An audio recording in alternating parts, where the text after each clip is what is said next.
Tell 'em you love them. You're welcome. We love you. I just want them back. I just want them to come back. And if they're not safe right now, that's what's tearing me apart. Chris Watts was, by all outward appearances, the perfect American family man. Living in Frederick, Colorado in 2018, he had a beautiful, pregnant wife, Shanann, and two adorable daughters, Bella, 4, and Celeste, 3. Their life, constantly documented on social media, was an illusion of flawlessness. Smiling family photos, beach vacations, and Shanann's enthusiastic Thrive wellness updates. But behind the suburban facade, Chris was spiraling.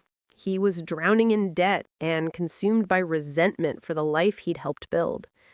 The biggest secret was his affair with a coworker, Nicole Kessinger, to whom he lied, claiming his marriage was already over. He craved a clean slate, a new life free from the constraints of his family. Shanann, 15 weeks pregnant with their son Nico, knew something was wrong. Chris had become distant and cold. When she returned home late on August 12, 2018, after a business trip, she tried to talk to him, unaware she was facing a man who saw her, her daughters, and their unborn son not as loved ones, but as inconvenient obstacles to his new future. In the early hours of August 13, 2018, the illusion shattered. After a final argument with Shanann, Chris strangled her in their bed. Shortly after, as the sun rose, Chris loaded his wife's body and his two living daughters, Bella and Celeste, into his work truck and drove 40 miles to the remote Survey 319 oil site where he worked. Meanwhile, Shanann's friend, Nicole Atkinson, concerned that Shanann wasn't answering calls, initiated a welfare check. When police arrived, Chris played the role of the grieving, confused husband perfectly. He smiled, invited them in, and paced nervously, feigning ignorance. Within hours, Chris was on television, pleading for his family's safe return, his voice trembling just enough to appear sincere. However, detectives noted the inconsistencies in his story, his odd calmness, and the fact that he'd backed his work truck into the garage that morning, a detail caught on a neighbor's security camera. When pressed with evidence and subjected to a polygraph test, Chris failed miserably, signaling his involvement in their disappearance. Cornered by investigators, Chris's mask finally cracked. He initially spun a desperate and calculated lie. He claimed that Shanann had murdered their two daughters, and in a rage, he had then killed Shanann. This outrageous fabrication was quickly dismantled by detectives. The truth, which he slowly confessed to, was far worse. After strangling Shanann, he had driven the girls to the remote oil field. There, he killed his two young daughters, Celeste at 3 and Bella at 4, before placing their bodies inside separate oil tanks. He then buried Shanann's body in a shallow grave nearby. His motive was chillingly simple. He wanted to eliminate his family so he could be with his mistress and avoid divorce, which he feared would ruin his reputation and cost him his job. This act of family annihilation was driven not by passion, but by narcissism and a cold desire to completely erase his past life for selfish gain. The case of Chris Watts became a global media sensation, revealing the dangerous reality of perfect social media lives. In November 2018, Chris Watts pleaded guilty to 9 criminal counts, including 5 counts of first-degree murder, 3 for the victims, and 2 for the crimes of passion and lying in wait. He avoided the death penalty at the request of Shanann's family, who did not want further blood spilled. Chris was sentenced to 5 life sentences without the possibility of parole. Today, he remains isolated in a maximum security prison in Wisconsin. His final legacy is the brutal destruction of the perfect family illusion. His meticulous planning, from hiding the bodies at the remote worksite to the tearful television appeal, proved that evil doesn't always hide in the shadows. Sometimes it smiles for the camera, proving that the most dangerous family secrets are often kept by the person you trust the most.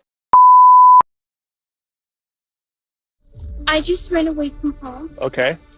and I live in a family of 15. Okay. My 2 little sisters right now are chained up. They're chained up? Yes, Where are they chained up at? on the bed. You have pictures of your sisters chained up? Yes, but The Turpin family, David and Louise, along with their bunch of 13 kids, looked like the epitome of a straight-laced American family. They lived in a regular-looking 2-story house in a quiet, middle-class neighborhood in Paris, California. From the outside, you'd think they were just a huge family who kept to themselves. They even did the typical family stuff, like trips to Disneyland and posting cheesy family photos on social media. David was an engineer, and Louise was a stay-at-home mom. The whole operation was a total sham, though. They were the ultimate catfish.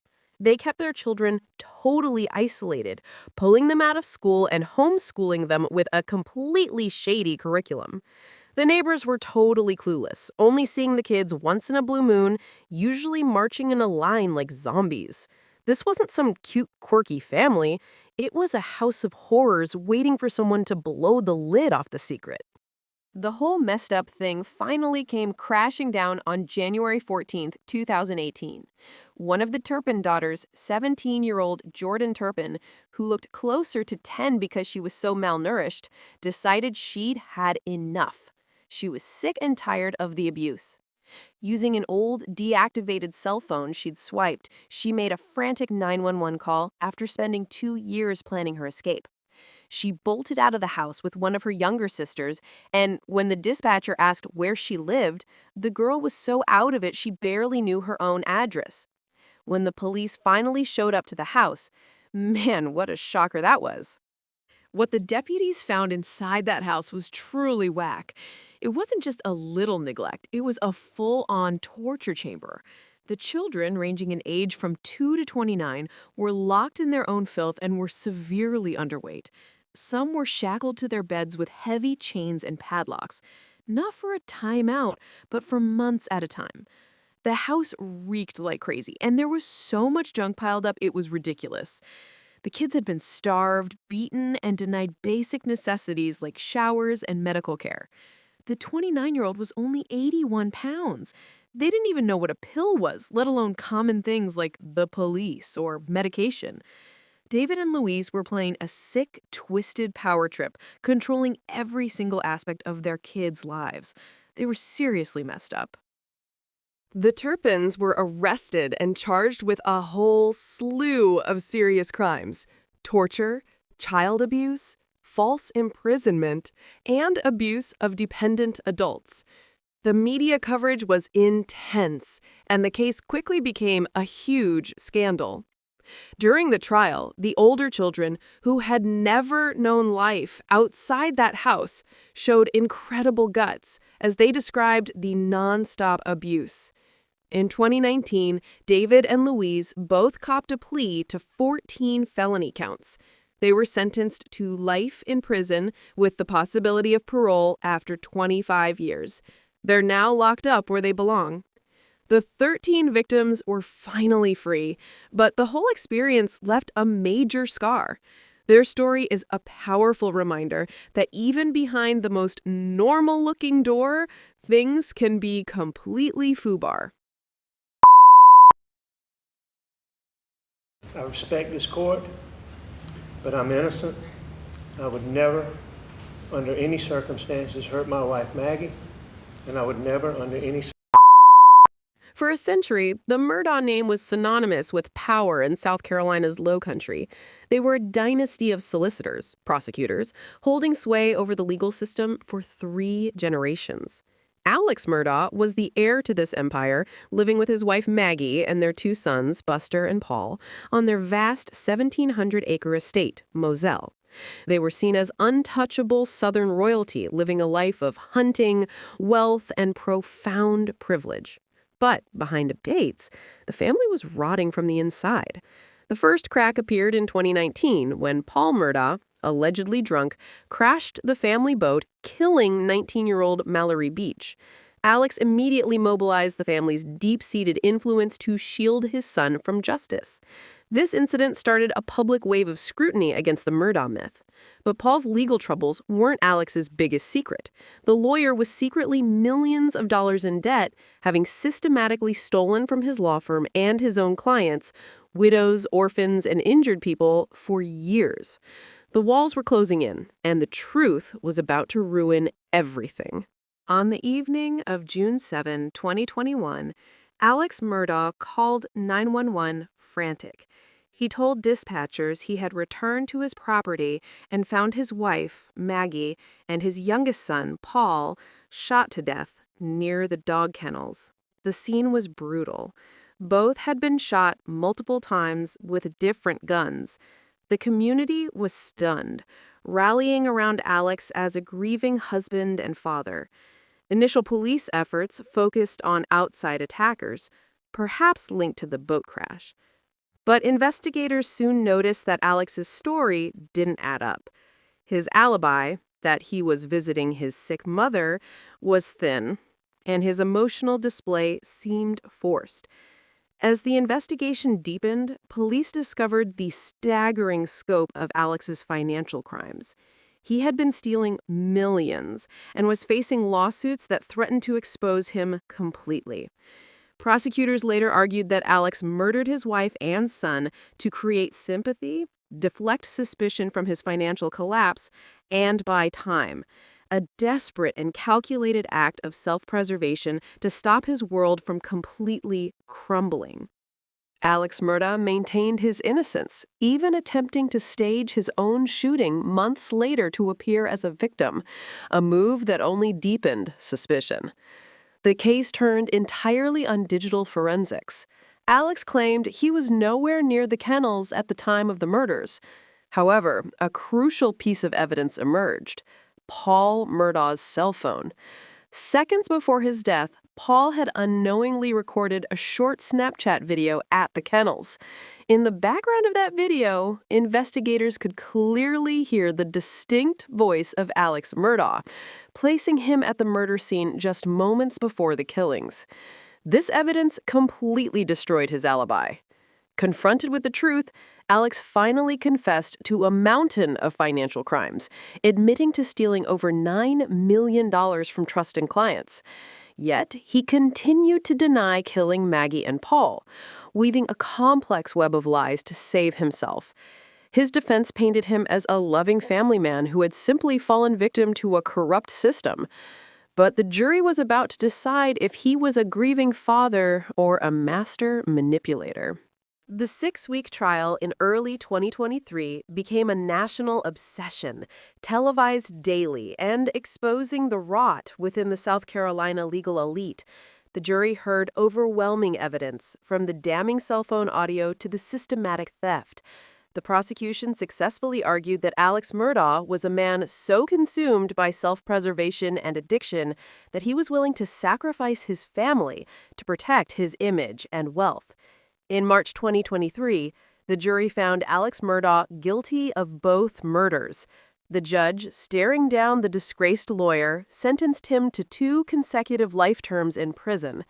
The sentence marked the definitive end of the Murdaugh dynasty. The case laid bare how privilege had allowed corruption to thrive for generations, and how easily wealth could shield depravity.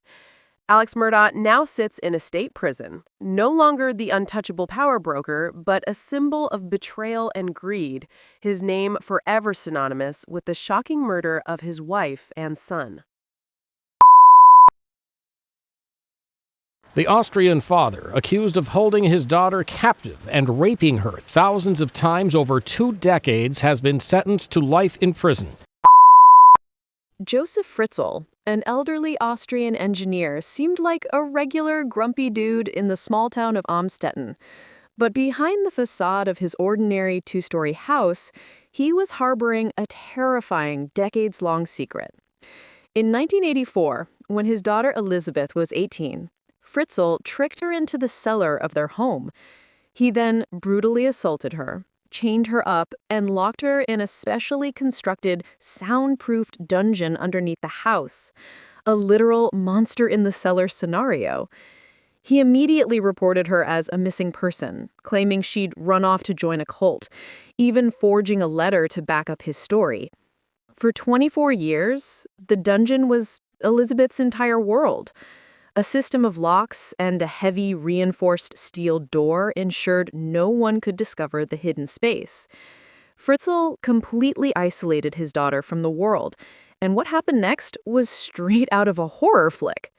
Over the course of the 24 years, Josef Fritzl repeatedly assaulted Elizabeth in the cellar. She bore him 7 children in captivity.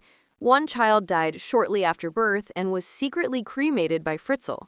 To cover his tracks and avoid suspicion from his wife, Rosemarie, and their other children who lived upstairs, Fritzl enacted an insane scheme. He would occasionally bring the babies upstairs, claiming they were foundlings abandoned on his doorstep by Elizabeth.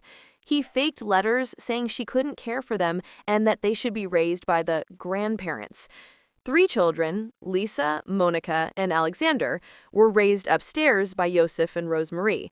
The other 3, Kirsten, Stefan, and Felix, were forced to live their entire lives in the dark, cramped cellar with Elizabeth, never seeing sunlight or knowing what the outside world looked like.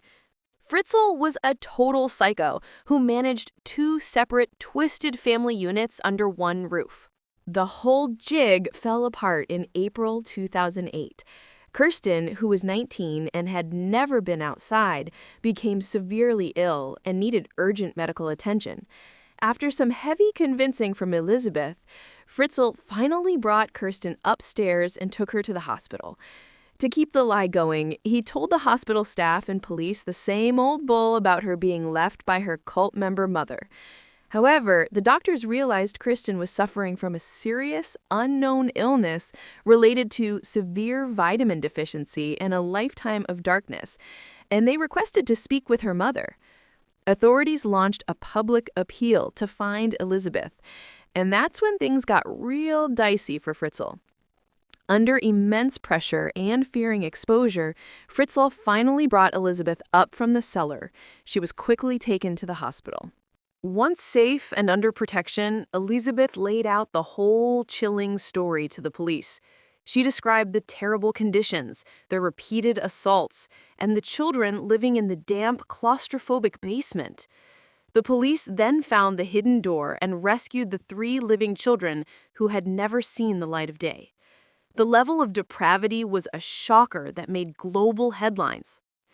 In the face of irrefutable evidence, including video testimony from Elizabeth and DNA proof of his paternity of the children, Josef Fritzl was finally brought to trial in 2009.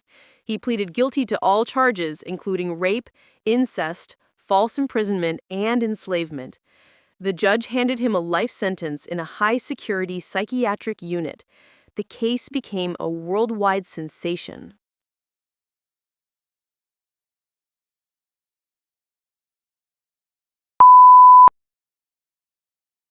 Children, because they helping us to cope with what's going on. And then there's a young lad called Daniel Stevenson who tried to get in the house the same as myself.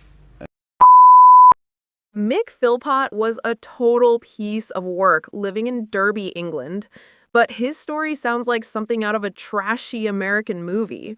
He was a notorious deadbeat with 17 kids by 5 different women, living off welfare and acting like a big shot on a low budget. In the house that became infamous, he was living in a bizarre setup with his wife, Mairead, and his long-term mistress, Lisa Willis, along with their combined brood of children. When Lisa finally skedaddled in 2012, taking her 5 kids with her, Mick was furious and completely unhinged. This wasn't just about losing the woman, it was about losing the child benefits and the control he had over his whole setup. That's when he cooked up a seriously messed up plan. He was going to set fire to his own house, heroically rescue his kids, and then pin the whole thing on Lisa to get his children back and look like a legend. On May 11th, 2012, Mick, Mayred, and their family friend, Paul Mosley, put their bonkers plan into action. In the dead of night, they poured gasoline through the mailbox and set the house ablaze. The fire, however, went haywire immediately. The small home was engulfed in a hot minute, and the fierce smoke and flames trapped the 6 children who were sound asleep upstairs. Mick tried to play the hero, making a big show of trying to get to the kids, but his stunt was a total failure. 5 children died right there from smoke inhalation, and the 6th passed away 2 days later in the hospital. The whole neighborhood was in complete shambles. What happened next was totally bizarre. Instead of laying low, Mick and Mairead went on camera at a press conference days after the fire. They put on this shameless performance, crying and reading prepared statements, begging for the public's help to catch the arsonist, the person they were trying to frame. The whole thing was a complete PR fail. The police, who were already suspicious because Mick was acting way too chipper for a grieving father, started watching them closely. They eventually recorded Mick and Mairead chatting about the fire, which gave the investigators the smoking gun they needed. The elaborate, stupid plot had been a total disaster from the jump. When the trial rolled around, the shocking truth about Mick's plan to frame his ex-mistress came out. He, Mairead, and Mosley were all convicted of manslaughter for causing the deaths of the 6 children: Dwayne, Jade, John, Jack, Jesse, and Jaden. Mick was slapped with a life sentence, with a minimum of 15 years, and the judge called him a disturbingly dangerous man. His wife and Mosley got 17 years. The whole town, who had previously felt sorry for the parents, was absolutely stunned by the betrayal. The Philpott house was eventually knocked down, a physical monument to the crazy and tragic consequences of Mick's greed and narcissism. For nearly 2 decades, Jean-Claude Romand was living the American dream, only it was a French version. He presented himself as a big-shot doctor and high-level researcher at the World Health Organization, WHO, in Geneva. He had the picture-perfect life: a beautiful wife, Florence, 2 sweet kids, Carolyn and Antoine, and a seemingly endless supply of cash for their comfortable suburban home. The truth? Romand was a total fraud. He had flunked out of medical school 18 years prior, and his job was a complete fabrication.